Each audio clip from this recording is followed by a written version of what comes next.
C'est peut-être juste mon opinion ou c'est peut-être juste mon impression, mais j'ai l'impression, logiquement, de remarquer quelque chose. La vague du développement personnel, tout ça, là, sur laquelle beaucoup de gens avaient surfé pendant pas mal d'années, parce que pendant une période où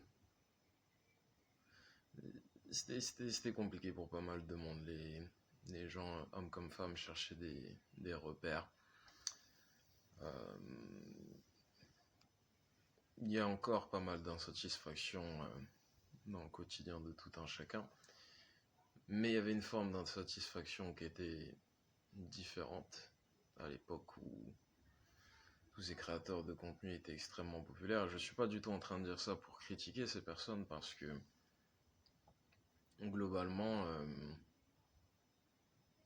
il n'y avait pas que du mauvais. Il y a eu énormément de choses que j'ai moi-même appliquées à ma vie personnelle et que je sais que beaucoup de gens appliquent à leur vie personnelle et que je considère comme utile, comme bénéfique. Le sport, la méditation, tout un tas de choses. Mais il y a eu cette vague un peu plus agressive, je pense, des créateurs comme Andrew Tate, des gens comme ça qui sont allés un peu tout en haut et qui ont presque développé une forme de culte de la personnalité autour d'eux et autour de leur plateforme. Et j'ai l'impression que c'est en train de mourir ou que c'est peut-être déjà mort. Et pour beaucoup de gens, je pense que ça s'explique par le fait que c'est pernicieux, hein, mais c'est comme ça. Il y a beaucoup de gens qui fonctionnaient par comparaison en ce qui concernait le développement personnel. Pourquoi? Parce que énormément de ce contenu basé sur des critères qui étaient des critères de réussite et de développement qui étaient arbitraires et qui correspondaient pas mal à la société moderne dans laquelle on vit en fait. C'est-à-dire que voilà, ça passait par le physique, par l'argent, par le matérialisme, par entre guillemets la discipline, les habitudes. Tu vois, presque comme si tu étais une micro-entreprise à l'échelle humaine. Il faut que tu aies une idée bien précise de ce que tu fais à chaque instant de la journée, que tu aies un planning, que tu fasses des affirmations le matin, que ceci, cela. Et ça a marché pendant un temps. Et moi-même, c'est des choses que j'ai suivies. Et ça a marché, mais comme ça fonctionnait sur des critères qui étaient arbitraires et qui n'étaient pas spécifiques à l'individu, au bout d'un moment, tout le monde a commencé un peu à faire la même chose. Et je sais pas, j'ai l'impression qu'il y a plus... Il y a plus tellement ça n'a plus eu grand chose de spécial de, de, de passer par toutes ces choses-là. Et je pense que ça a déplu à beaucoup de gens parce que quand il n'y a plus grand chose de spécial dans ce que tu fais, quand tu es un peu formaté, quand tu es un peu standardisé,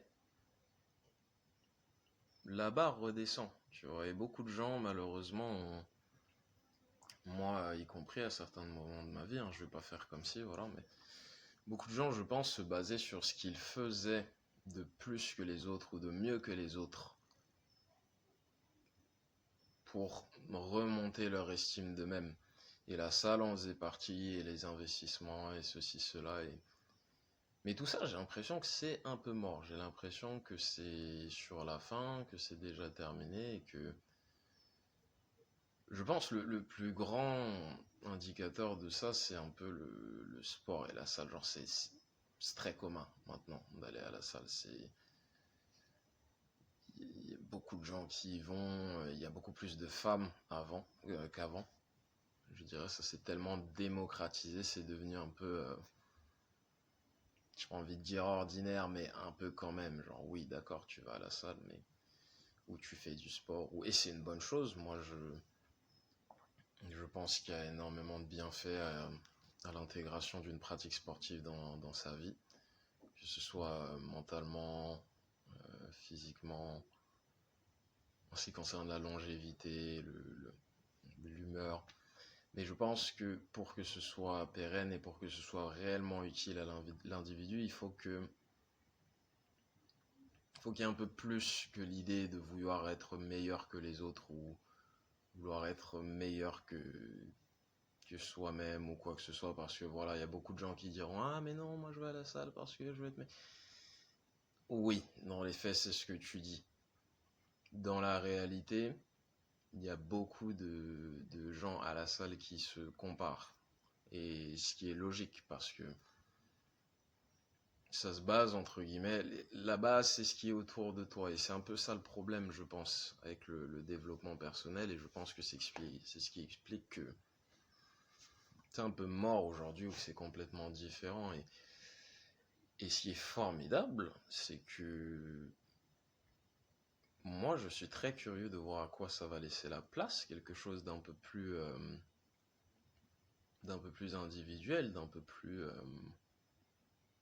honnête, d'un peu plus sincère, d'un peu plus basé sur ce qui correspond vraiment à ce que la personne est et ce qu'elle découvre d'elle-même. Et je pense que ça doit porter un nom, je pense qu'on doit changer le nom et on doit parler maintenant de dévouement personnel et pas de développement personnel. Il y a une grande différence parce que dans le dévouement, dans l'idée de dévouement, il y a une idée de, tu vois, ce serait comme auprès de quelqu'un d'autre. Il y a une forme de compassion, de patience, de chercher à comprendre. Il y a un effort aussi qui est motivé par quelque chose de plus que l'obtention du résultat, tu vois. Certes, on apprécie le résultat, mais on est dévoué à la cause. Et dans l'idée de dévouement personnel, l'idée d'être dévoué à soi-même, dévoué à l'idée de comprendre qui on est, l'idée de faire en fonction, l'idée de justement se défaire de tous ces critères qui, certes, ont tenu la barre pendant des années, mais sur le long terme, tu te rends bien compte que c'est pas ce qui va correspondre à tout le monde. Et je pense qu'on peut pas nécessairement continuer à fonctionner avec quelque chose d'aussi standardisé que, ok, combien d'argent tu gagnes, où est-ce que tu vis, qu'est-ce que tu fais, combien de douches froides est-ce que tu prends par semaine. Bref, c'est... Encore une fois, je fais écho à la vidéo précédente où je parlais de solutions externes pour des combats internes. Pour moi, c'est pas nécessairement des choses qui doivent être opposées. Je pense que dévouement et développement peuvent fonctionner en synergie, mais pour moi, le dévouement doit précéder le développement. Pourquoi? Parce que dans le dévouement personnel, il y a une forme de... Comment dire? Il y a une forme de certaine... une forme de sagesse. Ça implique que tu vois, tu apprennes à découvrir ce qui te correspond réellement, découvrir quelles sont tes ambitions, découvrir quelles sont tes idées, quelles sont tes affinités. Et ensuite, construire dessus. Ensuite, adapter justement ta stratégie, entre guillemets, à qui tu es, tout simplement. Mais il y a beaucoup de gens, et moi y compris, encore une fois, je fais jamais ces vidéos en... Je parle toujours d'expérience, mais il y a une idée voilà, de respecter un peu le process et en plus de ça, je pense que ça te laisse avec quelque chose que tu peux emmener sur plusieurs années, tu vois, quelque chose qui est au-delà du matériel, au-delà de juste le statut social, le ceci. C'est très bien pour certaines personnes, mais moi, ça me donne la sensation qu'on cherche à compenser justement ce manque de clarté, ce manque de familiarité. On sait que quand on peut aller, voilà, quand on regarde son compte en banque et qu'on peut se dire ah j'ai plus qu'un tel, bah d'accord, c'est ce qui te fait te sentir adéquat, c'est ce qui fait te sentir droit, mais si ces choses-là te sont retirées, qu'est-ce qui reste? Si ton estime dépend de tout ça, qu'est-ce qui te reste? Tu vois? Et je pense que la période de dévouement qui précède le développement, non seulement te permet de bâtir sur ce qui est déjà existant, mais en plus de ça, ça te laisse avec quelque chose que tu pourras garder peu importe la situation parce que tu sais, tu vois, tu connais un peu plus de toi-même, donc tu es un peu plus de toi-même, et c'est tout ce que tu cherches à faire. Et sur le long terme, je pense que ça t'offre quelque chose d'inestimable en fait, quelque chose que tout au long de ta vie, tu peux continuer à cultiver, à partager, à découvrir, et c'est pas dépendant de combien tu gagnes ou combien d'abonnés tu as, ou tu vois. Et si c'est des choses qui participent à ton équilibre, c'est très bien. Et, et c'est normal de continuer à les faire, mais l'intention est différente. C'est différent de se dire je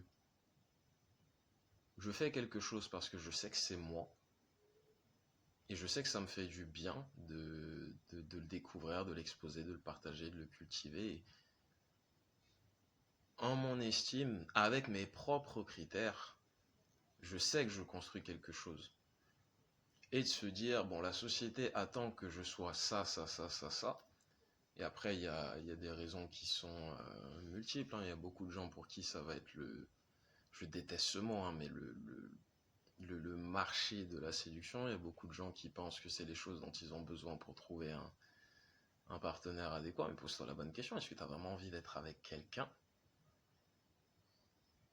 sur le principe de critères que tu n'as pas définis, sur le principe de ok, cette personne pense que c'est le profil du partenaire idéal, donc pour correspondre à ces attentes-là, donc encore une fois sur la base de quelque chose qui est extérieur à toi-même, je vais me la donner à la salle, ou je vais me la donner dans les investissements, ou je vais me la donner, peu importe, tu vois.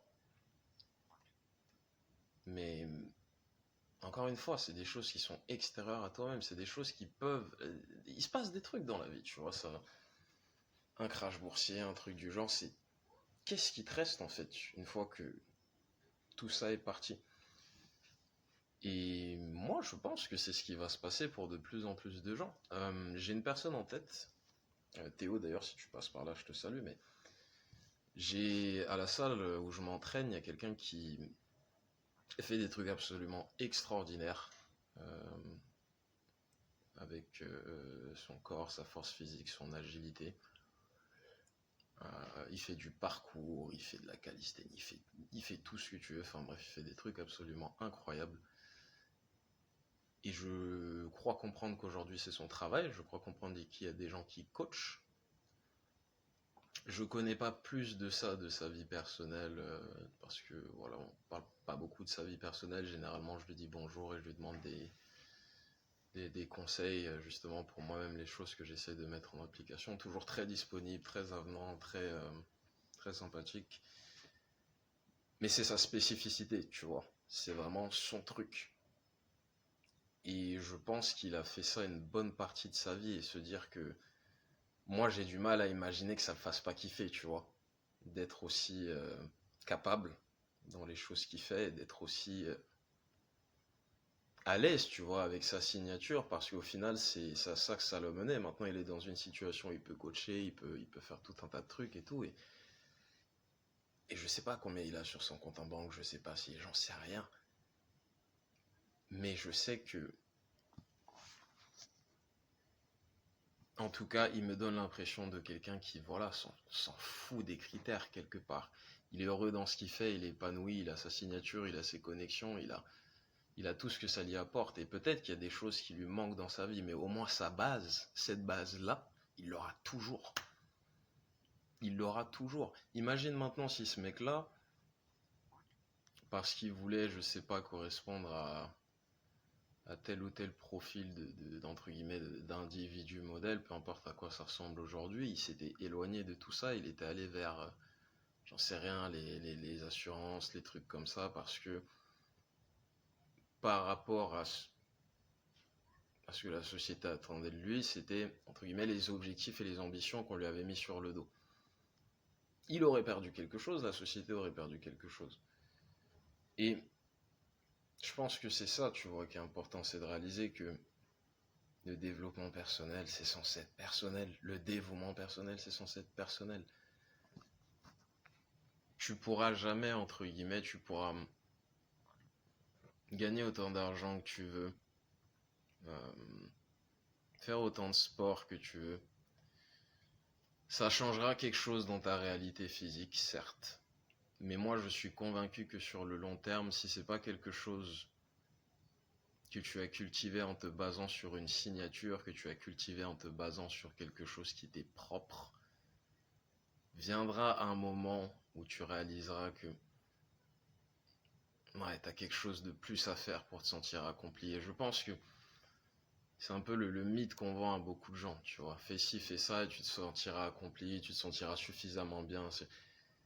T'as envie d'être bien avec toi-même, et pour être bien avec toi-même, il faut commencer par comprendre qui tu es. Et ça se fait pas. Ça se fait en testant des choses, ça se fait en découvrant, tu vois, mais ça se fait pas nécessairement en essayant de se baser sur ce que fait ton voisin ou quoi que ce soit. Teste-le, si ça marche avec toi, tant mieux. Mais il faut que ça résonne. Il faut que ça t'apporte quelque chose d'interne. Et je pense que c'est ce qu'on est en train de commencer à voir aujourd'hui. Je vois notamment sur Instagram, genre, tu vois, tout autant que je critique les réseaux sociaux, je sais pas s'il y a eu autant de créativité sur Instagram qu'aujourd'hui. C'est un truc de fou de voir à quel point il y a des gens qui font vraiment les trucs qu'ils kiffent. Que ce soit confectionner des masques, que ce soit parler du tricot, que ce soit...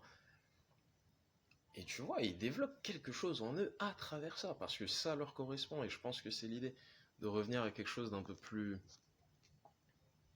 authentique, d'un peu plus propre à tout à chacun, et je pense que tout le monde est gagnant sur le long terme. Donc ouais, c'est ces personnes et ces gourous qui te vendaient un peu une formule magique du succès et de la confiance et de ceci, cela. Il y avait des informations intéressantes à prendre, mais je trouve qu'il y avait un côté un peu...